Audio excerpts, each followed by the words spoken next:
हमारा जो मिड का कोर्स था उसमें हमने रिग्रेशन एनालिसिस कंप्लीट कर लिया था, जिसमें रिग्रेशन एनालिसिस और कोरिलेशन एनालिसिस ये दो एनालिसिस हमने कंप्लीट किए। वो हमारा मिड तक का कोर्स है, उसकी असाइनमेंट है। असाइनमेंट 1 बाय 1 क्वेश्चन आपने सॉल्व करने हैं और सबमिट कैसे करनी है वो हमने next mid side. This is our first lecture of final course.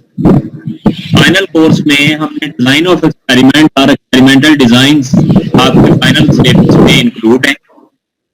Total 5 design आपके सिलेबस में इंक्लूड है। उन पांचों डिजाइन को हम 1 बाय 1 डिस्कस करेंगे।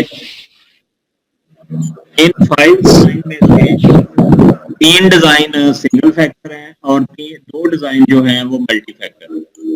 तो हम स्टार्ट करेंगे सिंगल फैक्टर डिजाइन से।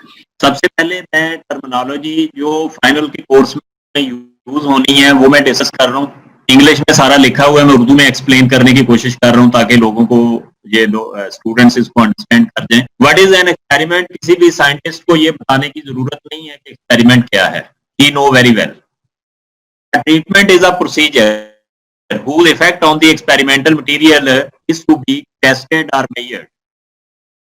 ट्रीटमेंट वो प्रोसीजर है जिसके इफेक्ट को हमने किसी भी एक्सपेरिमेंटल मटेरियल पे चेक करना होता है। नंबर ऑफ ट्रीटमेंट्स को हमने टी से डिनोट करना है। मैं एक एग्जांपल लेके जो भी टर्म है वो 1 बाय 1 एक्सप्लेन करूंगा एक एग्जांपल की हेल्प से। ट्रीटमेंट है, फैक्टर है, लेवल है, रैंडमाइजेशन है, ये सारा प्रोसीजर मैं एक एग्जांपल की हेल्प से एक्सप्लेन करने की कोशिश करूंगा। प्लीज, ट्रीटमेंट को डिनोट किससे करना है? पहली ट्रीटमेंट है तो कैपिटल T1 से डिनोट करेंगे, दूसरी ट्रीटमेंट है तो कैपिटल T2 से डिनोट करेंगे। लेकिन एक एक्सपेरिमेंट के अंदर आपने कितनी ट्रीटमेंट यूज करनी है उनको डिनोट करने के लिए small letter small T use होगा। Treatments are denoted by T and T is equal to, अगर किसी बंदे ने 4 ट्रीटमेंट यूज करनी है तो T4 हो जाएगा, 5 ट्रीटमेंट यूज करनी है तो T5 हो जाएगा, अगर 10 ट्रीटमेंट यूज करनी है तो T10 हो जाएगा। What is the factor? Particular class of related treatments is often called factor, and the levels, the states of a factor, the treatments within the class or level of a factor. And what is the experimental design? Experimental design is a set of rules by which the treatment to be assigned or experiment to the अपने experimental unit से, that's called the replication, और उसे small r से denote करना है। आप experimental units क्या है? An experimental unit is the piece of experimental material to which one of और नंबर ऑफ एक्सपेरिमेंटल यूनिट्स को किस से आपने डिनोट करना है? स्मॉल n से डिनोट करना है। और स्मॉल n को आपने कैलकुलेट कैसे करना है?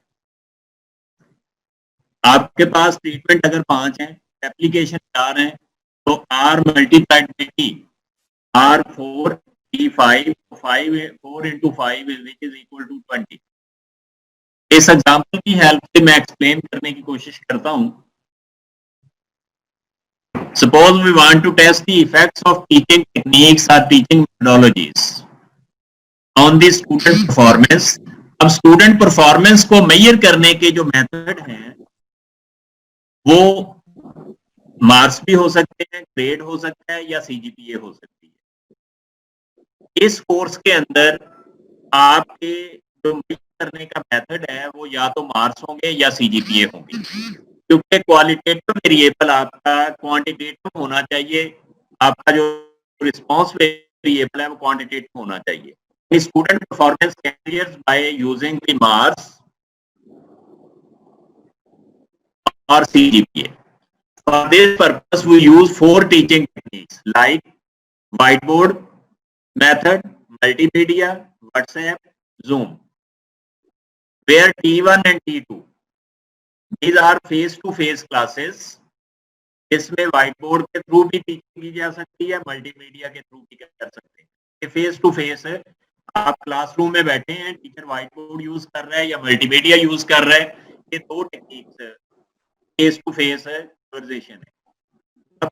T3 और T4 ये ऑनलाइन क्लासेस के लिए यूज होती है, या व्हाट्सएप थ्रू या फिर जूम के थ्रू। तो हम 4 टीचिंग टेक्निक्स को मेजर करना चाहते हैं, ये देखना चाहते हैं कि कौन सी टीचिंग टेक्निक जो है वो बेटर रिजल्ट देगी। अब बेटर रिजल्ट का किस टीचिंग टेक्निक को यूज करके ओवरऑल क्लास का रिजल्ट बेहतर होगा, ग्रेड बेहतर होंगे, वो टीचिंग टेक्निक में 3 बेस्ट क्लियर होगी। 4 हमारे पास टीचिंग टेक्निक्स हैं। पहली टीचिंग टेक्निक्स के साथ जिस क्लास को पढ़ाया उसमें से आपने 4 पार्टिसिपेंट सिलेक्ट कर लेने हैं और उनका टेस्ट लेना है। टेस्ट लेके उनकी मार्किंग करके वहां से पता चल जाएगा कि जिस क्लास को T1 से पढ़ाया उसके एवरेज मार्क्स कितने हैं। Similarly T2 method multimedia approach के थ्रू जो फेस टू फेस क्लास में डिस्कस किया, उसमें से भी 4 आपने पार्टिसिपेंट सेलेक्ट कर लेने हैं। सिमिलरली T3 में से भी 4 पार्टिसिपेंट, जिस क्लास को आपने जूम के थ्रू पढ़ाया उसमें से भी 4 पार्टिसिपेंट सिलेक्ट कर लेने हैं। उसका पेपर लेना है, पेपर लेके फिर सिलेक्ट कर लें कोई से 4 स्टूडेंट, यानी पूरी क्लास का टेस्ट लें। टेस्ट लेने के बाद उसको मार्किंग करने से पहले 4 पेपर सिलेक्ट कर लें। तो मैं यहाँ पे था 4 टेक्निक्स हैं, आपने 4 क्लासेस डिफरेंट सेक्शन लेके उनमें 4 टेक्निक पढ़ा दिया। अब आपने देखना है कि किस टीचिंग टेक्निक से बेस्ट रिजल्ट आएगा। उसके लिए पेपर लेना है पूरी क्लास का, और पेपर लेने के बाद आपने हर क्लास में से 4 स्टूडेंट के पेपर रैंडमली सिलेक्ट कर लेने हैं मार्किंग करने से पहले। और उसके बाद उन 4 पेपर्स को हर क्लास 4 टोटल पेपर आ जाएंगे 16 स्टूडेंट्स के, 16 स्टूडेंट्स के पेपर को मार्क करना है। जिस क्लास को T1 मेथड से पढ़ाया है उसके मार्क्स देख लेने हैं, जिसके T2 से उनके मार्क्स। फिर आप कंपैरिजन करेंगे कि कौन सी टेक्निक की बेस्ट रिजल्ट हमें प्रोवाइड करेगी। इसका मतलब है कि हमने अगर हर क्लास से 4 स्टूडेंट लेने हैं तो 4 एप्लीकेशन बेसिकली यूज कर रहे हैं। We consider 4 replications. In this example, teaching methodology is a factor. इस एग्जाम्पल में टीचिंग मेथोडोलॉजी क्या होगी? टीचिंग मेथोडोलॉजी बेसिकली फैक्टर होगा, जो ऊपर मैं डिफाइन करके फैक्टर। तो फैक्टर क्या होगा? Teaching methodology. और डिफरेंट 4 जो टीचिंग टेक्निक्स हैं वो ट्रीटमेंट्स कहलाएंगे। यानी ये 4 ओवरऑल के अंदर आपने 4 मेथड यूज किए हैं। यूनिट्स रिक्वायर्ड होंगे इस एक्सपेरिमेंट को रन करने के लिए, और आपका क्या कहलाएगा?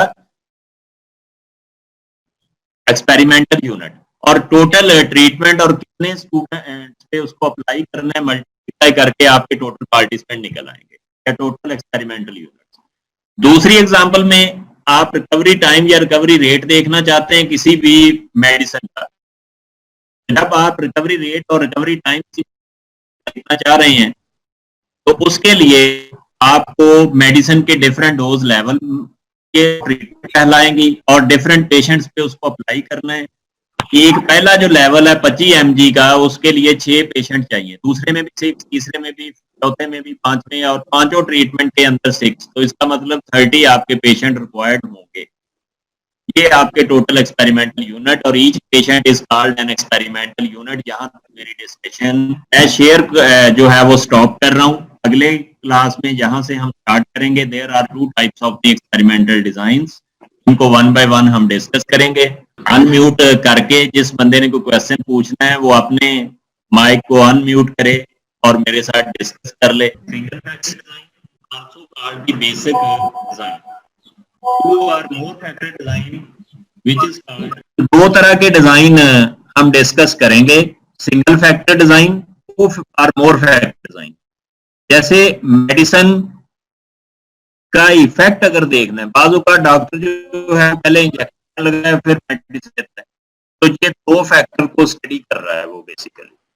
यानी आपको डोज दे रहा है पहले लिक्विड फॉर्म में कि जल्दी रिकवरी हो जाए, तो दूसरा वो मेडिसिन के थ्रू भी कंट्रोल कर रहा है। सिमिलर अगर कोई वेट लूज हो रहा है बच्चे का, या अंडर वेट है, उसका वेट इंक्रीज करना चाह रहे हैं, तो हम क्या करते हैं कि उसको विटामिन पिल्स भी देते हैं, उसकी डाइट भी बेहतर करते हैं। तो 2 फैक्टर से बच्चे का वेट बेहतर करने की कोशिश करते हैं। तो ये हमारा 2 फैक्टर डिजाइन कहता है। अगर आप एक स्टडी के अंदर सिर्फ एक फैक्टर को इंक्लूड कर रहे हो तो वो सिंगल फैक्टर डिजाइन है। नहीं, आप सिर्फ ये देखना चाहते हैं कि सीड क्वालिटी का हमारी क्रॉप यील्ड पे क्या इफेक्ट है, ये सिंगल फैक्टर डिजाइन है। और अगर आप ये देखना चाह रहे हैं कि फर्टिलाइजर का इफेक्ट क्या है हमारे क्रॉप यील्ड पे, तो ये भी सिंगल फैक्टर डिजाइन है। और अगर आप एक ही एक्सपेरिमेंट के अंदर दो चीजें मेजर कर रहे हैं, एक ही फैक्टर के अंदर, एक ही एक्सपेरिमेंट के अंदर अगर आप फर्टिलाइजर एज वेल एज आपकी जो सीड क्वालिटी है उसका भी इफेक्ट देख रहे हैं, तो ये टू फैक्टर डिजाइन होगा। स्टार्ट हम करेंगे सिंगल फैक्टर डिजाइन से कि आप एक फैक्टर का इफेक्ट अगर देखना चाह रहे हैं, वो इफेक्ट आपका मेडिसिन हो सकती है, आपकी टीचिंग टेक्निक्स हो सकती हैं। अगर आप एग्रीकल्चर से रिलेटेड एक्सपेरिमेंट को कंडक्ट कर रहे हैं तो आपके फर्टिलाइजर का इफेक्ट हो सकता है सिंगल फैक्टर, या फिर सीड, या आपकी सोइंग टाइम हो सकता है, इरिगेशन मेथड हो सकते हैं। अगर आप स्टडी करना चाह रहे हैं एडवर्टीजिंग कैंपेन का इफेक्ट किसी भी प्रोडक्ट की सेल पे, ये भी सिंगल फैक्टर डिजाइन होगा। अगर आप एडवर्टीजिंग कैंपेन के साथ साथ प्रोडक्ट क्वालिटी का भी इफेक्ट देखना चाह रहे हैं तो ये टू और मोर फैक्टर डिजाइन होगा। तो आज के लेक्चर में हमने सिंगल फैक्टर डिजाइन को स्टडी करना है। Again single factor design further 3 design में उसकी टाइप्स हैं। There are 3 single factor designs which again they called the basic design. First है CRD. CRD abbreviation है completely randomized design. आगे पैकेट में लिखा हुआ है entirely homogeneous, इसको मैं बाद में एक्सप्लेन करता हूँ। और तीसरा डिजाइन जो हम सिंगल फैक्टर में स्टडी करेंगे वो है हमारा अब ये entirely homogeneous, one way heterogeneous, heterogeneous, इसको एक्सप्लेन करने के लिए मैं एक एग्जांपल लेता हूं। उस एग्जांपल की हेल्प से इन तीनों डिजाइन में बेसिक डिफरेंस क्या है और इनके साथ में जो लिखे हुए ब्रैकेट में पॉइंट है वो भी ब्रीफ हो जाएंगे। So suppose we want to test the effects of teaching methodologies on student performance, marks or CGPA. For this purpose we use 4 techniques like T1, T2, T3. ये पूरा ऊपर ब्रीफ किया है मैंने। Teaching methodology is called a factor. Different teaching techniques are called treatment. 4 applications हमने use करनी है, 16 एप्लीकेट हमें 16 एक्सपेरिमेंटल यूनिट्स रिक्वायर्ड होंगे। आपको पता है कि सिर्फ टीचिंग टेक्निक्स का इफेक्ट नहीं होता और बहुत सारे फैक्टर्स हैं जो किसी भी स्टूडेंट की परफॉर्मेंस को इफेक्ट करते हैं। उन बहुत सारे फैक्टर्स में से मैं सिर्फ यहाँ पे 2 कैरेक्टरिस्टिक्स को फोकस कर रहा हूँ। एक सब्जेक्ट्स का डिफिकल्टी लेवल और दूसरा स्टूडेंट्स की मेजर डिग्री। अल्टीमेटली जो लेवल एमफिल फिजिक्स के स्टूडेंट्स का है वो एमफिल एजुकेशन के स्टूडेंट्स का नहीं हो सकता, क्योंकि एमफिल एजुकेशन के स्टूडेंट्स जो हैं वो आर्ट्स के स्टूडेंट हैं मोस्टली, उनका मैथमेटिकल बैकग्राउंड अच्छा नहीं है, उनकी स्टैट या मैथ जैसे सब्जेक्ट में परफॉर्मेंस अच्छी नहीं होगी। तो अगर तो मेजर डिग्री स्टूडेंट्स की और सब्जेक्ट्स ये करते हैं स्टूडेंट परफॉर्मेंस, यानी टीचिंग टेक्निक्स के अलावा ये 2 कैरेक्टरिस्टिक्स सब्जेक्ट्स और उनकी मेजर डिग्री ये भी इफेक्ट करती है। ये 2 कैरेक्टरिस्टिक मैंने सपोज किए जो other than teaching techniques effect करते हैं। Single factor CRD, RCPD, Latin scale design, ये 3 मैंने सेल क्रिएट किए। 3 में पहला CRD, दूसरा RCPD और तीसरा लैटिन स्केल डिजाइन। पहले डिजाइन की सिचुएशन क्या है कि कहां पे हम CRD यूज करेंगे। तीनों में पहली सिचुएशन सेम है, यानी सिंगल फैक्टर ही होगा CRD में, सिंगल फैक्टर ही RCPD में और सिंगल फैक्टर ही लैटिन स्केल डिजाइन में, क्योंकि इन तीनों डिजाइन को हमने सिंगल फैक्टर डिजाइन या बेसिक डिजाइन का है। दूसरी सिचुएशन वेरी करेगी। अगर तो आपके जो पार्टिसिपेंट हैं, आपके जो स्टूडेंट हैं वो एक ही डिग्री के हैं, यानी सारे के सारे स्टूडेंट एमफिल फिजिक्स के हैं और एक ही सब्जेक्ट में उनकी परफॉर्मेंस मेजर करनी है इन 4 टेक्निक को यूज करके। यानी आपकी क्लास को के 4 हिस्से बनाए, 4 सेक्शन बनाए, 20-20 या 25-25 स्टूडेंट्स के। एक को T1 से पढ़ाया, दूसरे को T2 से, तीसरे को T3 से और चौथे को T4 से। तो मेन के आपकी मेजर डिग्री सेम, स्टैट 701 भी same, subject same, major degree same, तो आपका डिजाइन कौन सा अप्लाई होगा? CRD अप्लाई होगा। जो दो characteristic other than teaching techniques effect कर रहे हैं स्टूडेंट परफॉर्मेंस को, वो कौन से हैं? एक सब्जेक्ट्स है और दूसरा मेजर डिग्री। सब्जेक्ट्स भी सेम है और मेजर डिग्री भी उनकी सेम है, तो इसका मतलब है कि CRD आप अप्लाई करेंगे। अगर एक चीज डिफरेंट है, यानी सब्जेक्ट्स डिफरेंट है लेकिन डिग्री सेम है, यानी एमफिल फिजिक्स के स्टूडेंट्स फिजिक्स के भी कोर्स पढ़ रहे हैं, कंप्यूटर साइंस का भी एक कोर्स पढ़ रहे हैं, एक स्टैट का कोर्स पढ़ रहे हैं, एक सपोज केमिस्ट्री का साथ में कोर्स पढ़ रहे हैं, 4 डिफरेंट कोर्स हैं लेकिन डिग्री सेम है उनकी एमफिल फिजिक्स की, तो RCBD लगेगा। डिग्री सेम है लेकिन डिफरेंट है, वो सॉरी सब्जेक्ट्स डिफरेंट है, डिग्री सेम है, तो फिर RCBD। या फिर सब्जेक्ट्स तो सेम है, 701 ही पढ़ रहे हैं, MPhil physics, MPhil chemistry, MPhil computer science और एमफिल जूलॉजी, ये 3-4 मेजर डिपार्टमेंट हैं जो 701 का कोर्स पढ़ रहे हैं। तो जहां पे आपकी डिग्री डिफरेंट हो गई, सब्जेक्ट सेम हो गया, तो भी RCBD लगेगा। मेन के डिफरेंट सब्जेक्ट्स सेम डिपार्टमेंट, तो भी RCBD, और subject same but their measures are different, तो भी RCBD यूज करें। ये मैंने सिचुएशन टाइप कर दी कि ये दोनों सिचुएशन RCBD की। इसमें पहली सिचुएशन है subjects different but degree same, दूसरी subjects are same but their degree program are different. 701 का सब्जेक्ट है, 4 डिफरेंट डिपार्टमेंट पढ़ रहे हैं, तो RCBD। Different department, subject different department एक है, फिजिक्स डिपार्टमेंट है, 4 डिफरेंट डिपार्टमेंट वो कोर्स पढ़ रहे हैं एट ए टाइम, तो भी RCBD यूज हो। लेटन्स के डिजाइन कब आपने अप्लाई करना है? पहला फैक्टर सेम, यानी सिंगल फैक्टर ही हो। अब दूसरी जो सिचुएशन है, बोथ आर डिफरेंट, सब्जेक्ट्स भी डिफरेंट है और मेजर डिग्री प्रोग्राम भी डिफरेंट है, यानी दोनों ही कैरेक्टरिस्टिक अगर चेंज है तो आपके लेटन्स के डिजाइन यूज होगा। अगर एक फैक्टर सेम है और दूसरा डिफरेंट है तो RCBD यूज होगा। पहला और दूसरा कैरेक्टरिस्टिक दोनों ही सेम है तो CRD। इसको CRD का अप्लाई करेंगे ओवरऑल। अगर हम कहते हैं mental units are entirely homogeneous, इसमें वन वे हेट्रोजीनियस। RCBD का अप्लाई करेंगे जब वन वे हेट्रोजीनियस होगा, और लेटन्स के डिजाइन का अप्लाई करेंगे जब टू वे हेट्रोजीनियस होगा। ये लिखा हुआ है, जहां पे मैंने डिजाइन को सेग्रीगेट किया, मैंने लिखा इंटायरली होमोजीनियस, अब CRD। वन वे हेट्रोजीनियस तो RCBD, और टू वे हेट्रोजीनियस है तो लेटन्स के डिजाइन यूज होगा। ये मैंने आपके सामने 3 सिचुएशन रखी कि 2 कैरेक्टरिस्टिक मैंने लिए टीचिंग टेक्निक्स के अलावा, स्टूडेंट्स की डिग्री और स्टूडेंट्स के सब्जेक्ट। अगर डिग्री और सब्जेक्ट सेम है तो CRD, degree different subject same, different degree same, RCBD, subject भी डिफरेंट डिग्री भी डिफरेंट, ये आप लेटन्स के डिजाइन हो। अब लेआउट प्लान कैसे आपने कंस्ट्रक्ट करना है, 2 चीजें हम डिस्कस करेंगे। पहले हर डिजाइन का लेआउट प्लान, फिर उसका न्यूमेरिकल क्वेश्चन। CRD में हम लेआउट प्लान करने जा रहे हैं 1 बाय 1, हर डिजाइन में यही मैंने करना है कि CRD पढ़ा रहा हूं तो CRD में उसका लेआउट प्लान पहले डिस्कस करूंगा। लेआउट प्लान डिस्कस करने के बाद मैं उसका एक न्यूमेरिकल क्वेश्चन सॉल्व करूंगा।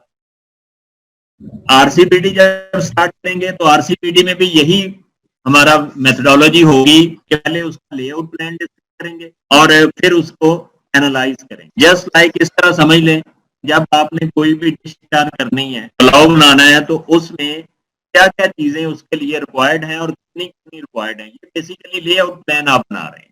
उसके बाद आप उस पर अमल कर, मतलब पूरी एक डिश तैयार कर लेते हैं। फिर आप एनालिसिस फेज कौन सा है, जब खाने वाले उसको खा के उसका टेस्ट चेक करते हैं और कहते हैं जी एक्सीलेंट, बहुत डिश बनी है। ये एनालिसिस होगा बेसिकली। तो हमारा लेआउट प्लान हर डिजाइन का अलग होगा, सीआरडी का अलग, आरसीपीडी का अलग और लेटेस्ट के डिजाइन का अलग, ये सिंगल फैक्टर। इसी तरह जब हम 2 फैक्टर डिजाइन में जाएंगे तो वहां लेआउट प्लान हमारे वेरी करेंगे। तो पहले लेआउट प्लान डिस्कस करेंगे, उसके बाद एनालिसिस फेज में जाएंगे। लेआउट प्लान डिस्कस करने के लिए हमने पहले ट्रीटमेंट फिक्स करनी है, हर ट्रीटमेंट को कितने टाइम अप्लाई करना है, फिर उसका लेआउट प्लान प्रिपेयर करना है। Suppose a researcher want to test the effects of weight reducing diet. अब ये फैक्टर होगा हमारा, क्या है, वेट रिड्यूसिंग डाइट का इफेक्ट हम देखना चाहते हैं ओवर वेट पर्सन पे, कितना वेट लूज करेंगे अगर कोई मेडिसिन हम यूज करते हैं और कितने टाइम में वेट लूज करेंगे। For this purpose we select 4 different types of diet, T1, T2, T3, T4। 4 तरह की डाइट मार्केट में अवेलेबल है। फैक्ट हमने देखना है कि इन चारों में से कौन सी डाइट जो है वो बेस्ट रिजल्ट देगी।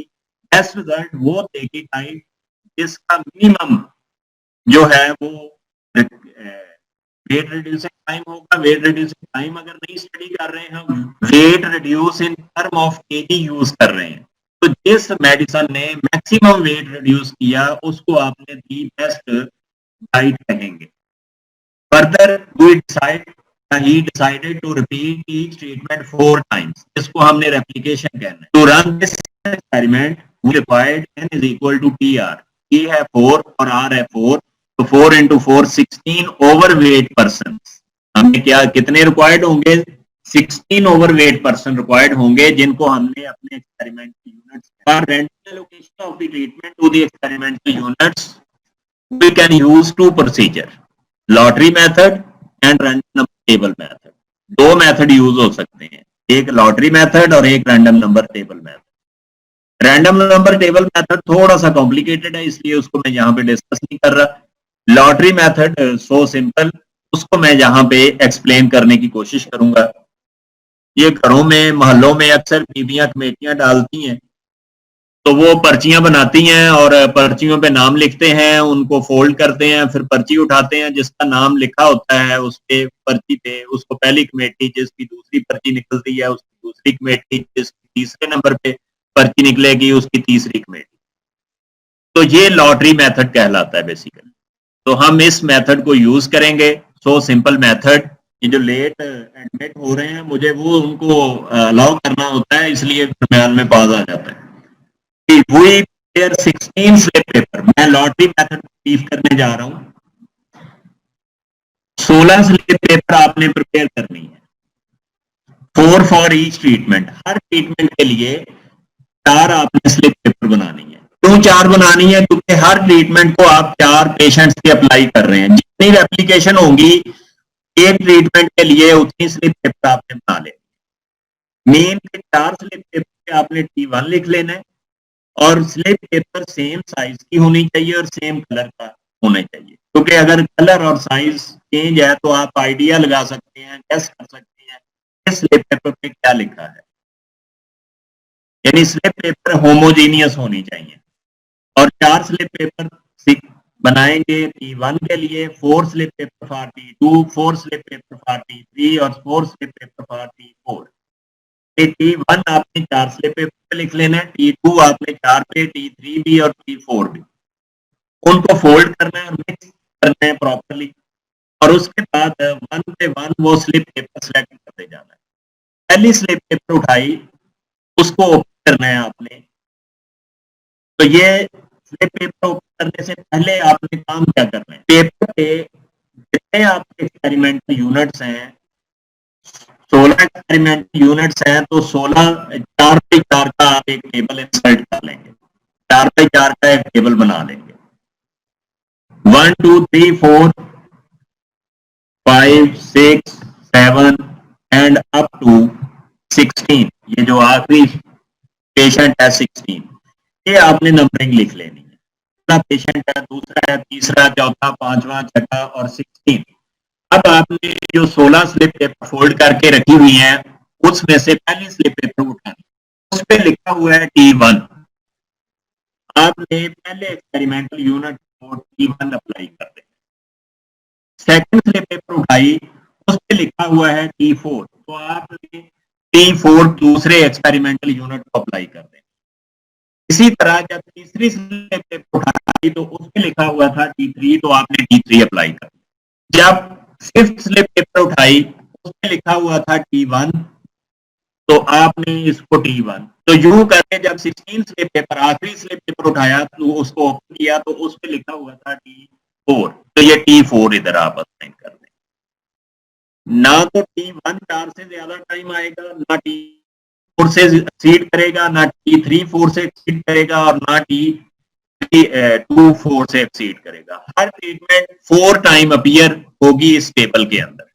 ये नीचे मैंने टेबल शो किया, मे बी ऑर्डर ऑफ अक्सेंस। तो ये कंप्लीट स्ट्रक्चर मैंने कंप्लीट करके 16 की 16 स्लिप पेपर ओपन करके ये टेबल मैंने प्रिपेयर कर दिया।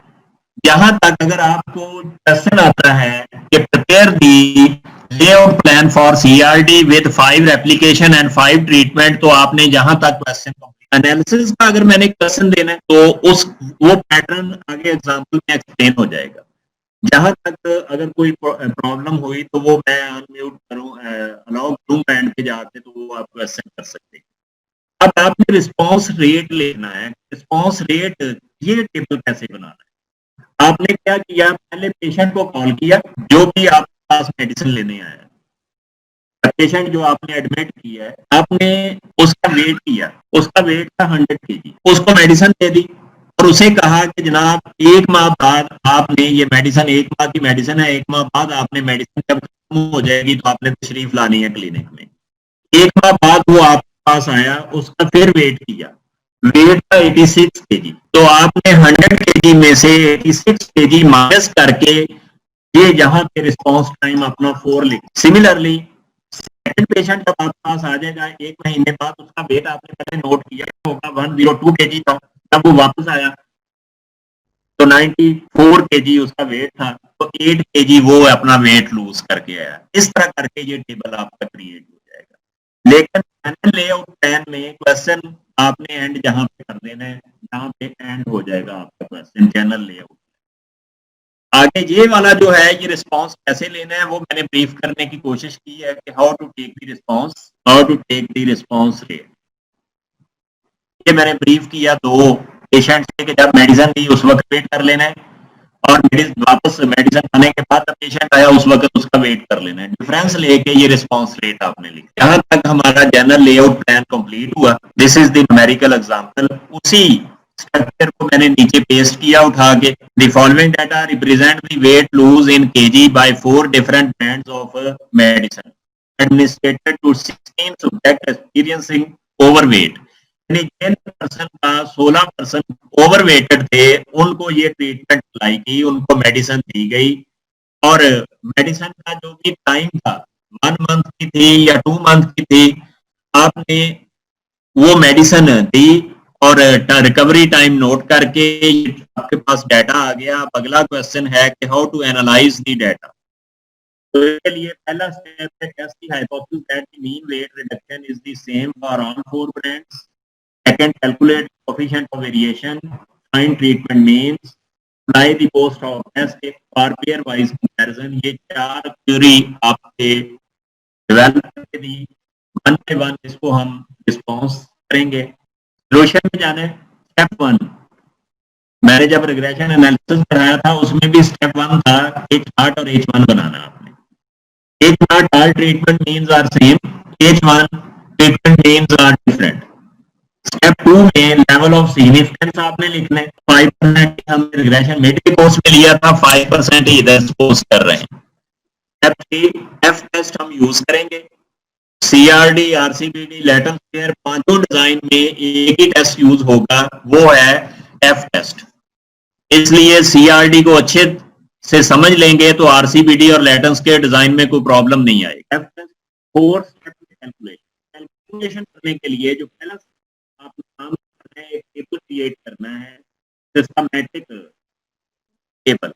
आपने सिस्टमैटिकली ट्रीटमेंट लिख देनी है। पहले आपकी ट्रीटमेंट मिक्स कहीं पे T1 कहीं पड़ा हुआ है, T2 कहीं पड़ा हुआ है, T3 मिक्स है।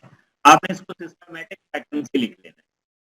पहले T1 लिख लेना है, फिर T2, फिर T3, T4, अगर 5 होती तो T5 लिख लेते, 6 होती तो T1 से लेकर T4 तक लिखेंगे। T1 के 4 रिस्पॉन्स है, ऊपर टेबल से देखेंगे T1 पहला है 4, दूसरी T1 की वैल्यू 3 है, तीसरी T1 की वैल्यू 3 है और फिर T1 की वैल्यू 2 है। तो आपने 4, 3, 3 और 2 ये आपने लिख दिया, 4, 3, 3, 2। ये आगे पीछे लिखने से तो फर्क नहीं पड़ेगा, 4 वैल्यू न्यूमेरिक वैल्यू है, उनका सम आगे यूज करना है, आपको भी पता है, आगे पीछे लिखने तो कोई फर्क नहीं। इसी तरह T2 के 4 रिस्पॉन्स आप लिखेंगे, ऊपर से देख के T3 के भी और T4 के भी। उसके बाद आपने इनके सम कर लेने हैं।